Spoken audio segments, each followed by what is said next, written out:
story time, y'all. I want to tell you about the time I lived in Chattanooga, Tennessee, and how I had $10 to my name. And when we was there, we went to Family Dollar to get like $60 worth of food at that time. That's all we could afford. We were struggling really bad. And we met this young man who was struggling even worse than us. And you could just see the pain in his eyes, the unsureness in his eyes and his life. You could tell that this young man had been through a lot of things, and he had a lot of things going on in his life. And he just didn't know how to fix it. He didn't know how to help himself. He didn't know where to go to get help. And he needed a jump.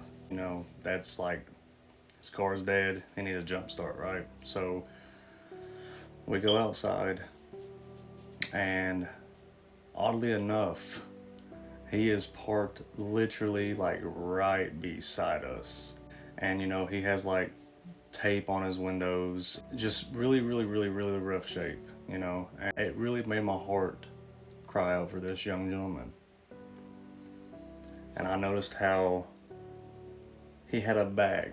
He had just bought stuff from, Family Dollar. It was like 2 or 3 packs of candy and 2 or 3 energy drinks. And after I jump started his car, God put it upon my heart to witness to him, to talk to him about Jesus, and if he believed, if he did not believe, why. Ask him, what's the things that he has been facing in his life.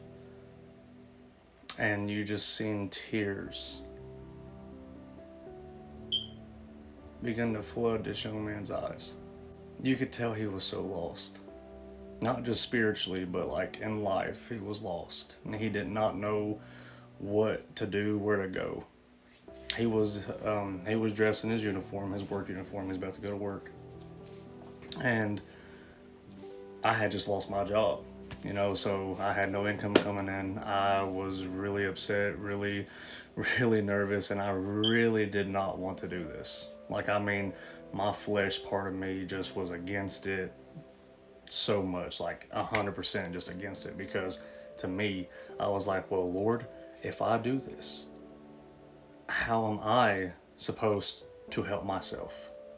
If I give this man the last bit of money in my wallet, how am I supposed to feed my family? Well, Jesus tells us to trust him, to love him, to believe, right? So I believed, and I trusted, and I listened, because obedience is better than sacrifice. So I obeyed him. After talking with this young gentleman and, helping him with his car and giving him some insight of life and some advice and being there for him, I hugged him. I hugged him tight.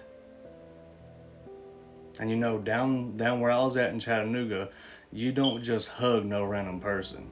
You know what I'm saying? Like, you do not just hug no random person. Especially when you're a white male. You know what I'm saying? Like, you don't do that type of stuff. But I felt led to hug him. Show him some embrace, show him some love. So I did. And I said, you are worth it. You have a soul. You have a heart. You have a purpose. You have a calling on your life. You have a blessing. Greater is he that is in me than he that is in the world. So I began to witness about God. And I told him, I said, I love you, man. I love you. You matter. You matter. And I said, hey, are you hungry? Because, the whole time I'm talking to him, Jesus is talking to me. And I said, hey, are you hungry? And he looked at me. He said, yes, sir, I am. And this whole time he was calling me sir. And I was like, listen, man, I ain't that old. Don't make me feel that old. You can just call me John. And he said, okay. He said, yes, John, I'm hungry. And he actually tried to reach me his little bag of whatever little snacks that he got. And his drinks. I said, no, man, no, that's yours. That's yours. Use that tonight at work if you get hungry. I said, matter of fact, I said, you're hungry, right? I said, okay.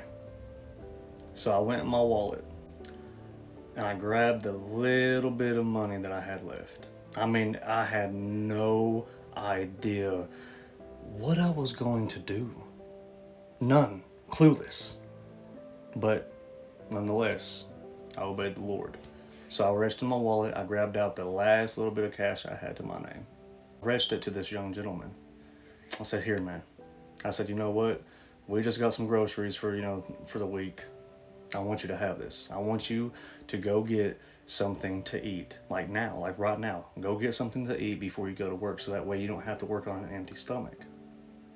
Because I've done that many times and it's awful, man. Nobody should have to go through something like that. Being hungry and not being able to eat, afford anything. I reached him the money.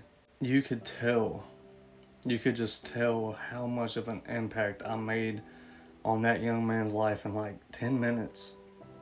And I don't know his name. I never asked. He didn't tell me. And I don't know if he's ever gonna see this video. I don't know if he's okay, if he's doing well. I pray he is. I pray he is. But whenever I get back home, we pull in, we pack the groceries up. I was starting to get in my head a little bit, letting the devil, start doing his thing. But then I remembered, if Jesus died on a cross for me, then why can I not trust him? So I say, Lord, I thank you. I thank you for what you've done for me. I thank you for everything you've done. I begin to praise him. Well, I get a notification on my bank app, so I check it. And you know how whenever you get a deposit, there's a routing number of some sort, there's a name of some sort, there's something to identify where that money came from. Y'all, I'm telling you, I opened up my bank app and I had $200 deposited into my account with no name, no routing number, no business number, nothing. But I know who it came from. That just goes to show you guys, if you do good, good things will happen to you. They might not happen every single time, but it's free, man. It is free to be good to somebody else, regardless of their sex, their religious preferences, their skin color, their ethnicity. There we go. It doesn't matter. It doesn't. Be good to everyone. Love everyone. Try to support everyone if you can. I love y'all. Thank you for supporting me.